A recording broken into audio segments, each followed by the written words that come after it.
Saudara-saudara, kita harus membicarakan sesuatu yang mengganggu kita, sesuatu yang menghambat kemajuan bangsa ini. Ya, saya bicara tentang korupsi. Mega korupsi besar-besaran lambat laun mulai terungkap. Sejumlah kasus korupsi dengan jumlah kerugian negara yang sebagai sangat mantan Kepala besar. Bagian Umum Kanwil Direktorat Jenderal Pajak DJP Kementerian Keuangan kini Sebanyak harus 16 berurusan dengan orang hukum. menjadi tersangka atas kasus dugaan korupsi PT Timah Tbk, salah satunya yaitu suami dari aktris Sandra Dewi. Di Indonesia, korupsi bukan cuma menjadi masalah, namun sudah menjadi kebiasaan yang merajalela di seluruh kalangan masyarakat. Setiap kali kita mendengar berita ataupun buka surat kabar, ataupun bahkan kita berinteraksi dengan pelayan publik, kita seringkali mendengar cerita tentang korupsi.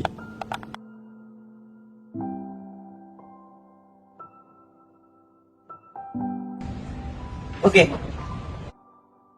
Ya, bagaimana menurutmu tentang korupsi?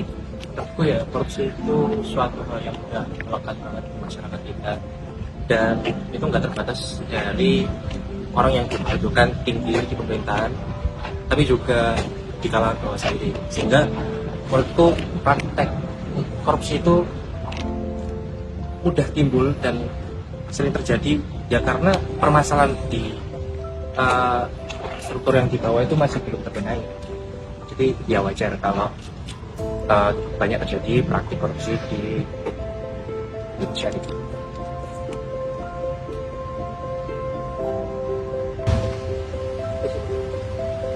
Oke. Nah, tapi lalu bagaimana dari perspektifmu terkait isu yang lagi hangat, di mana ada kasus korupsi yang memang merugikan negara gitu hingga sekian ratus triliun?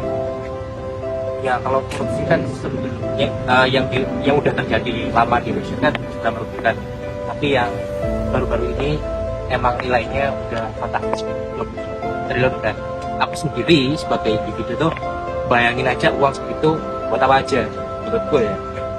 Nah sedangkan sebenarnya kalau uang 271 triliun itu diarahkan ke sektor pendidikan, kesehatan dan sebagainya macamnya, itu sangat membangun Indonesia. Tapi ya kembali lagi seperti definisi sebelumnya, kalau korupsi itu jelas merugikan buat Indonesia sendiri sebagai negara dan kita sebagai masyarakat.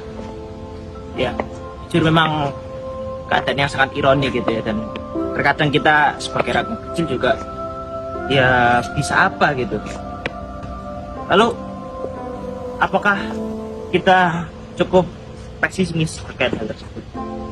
Sebelum kita bilang pesimis ya, menurutmu praktik korupsi selain dari pejabat tinggi dari kita sendiri itu pernah nggak kamu alami?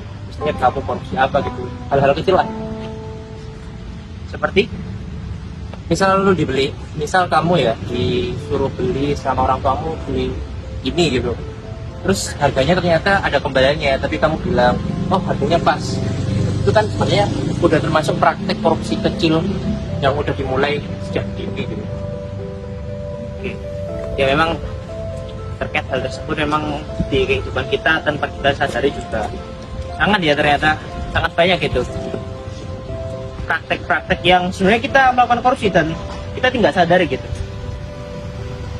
terkait hal tersebut.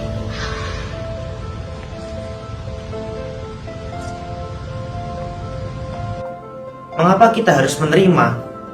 Mengapa kita harus membiarkan mereka yang seharusnya bertanggung jawab sekarang bebas tanpa hukuman yang pantas?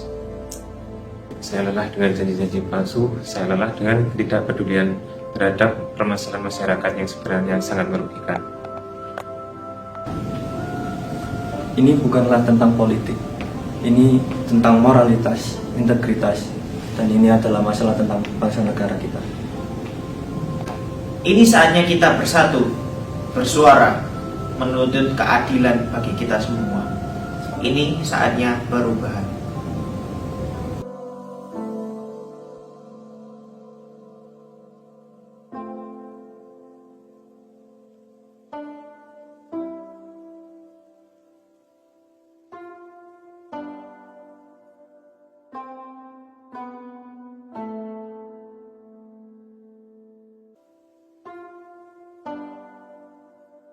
Indonesia.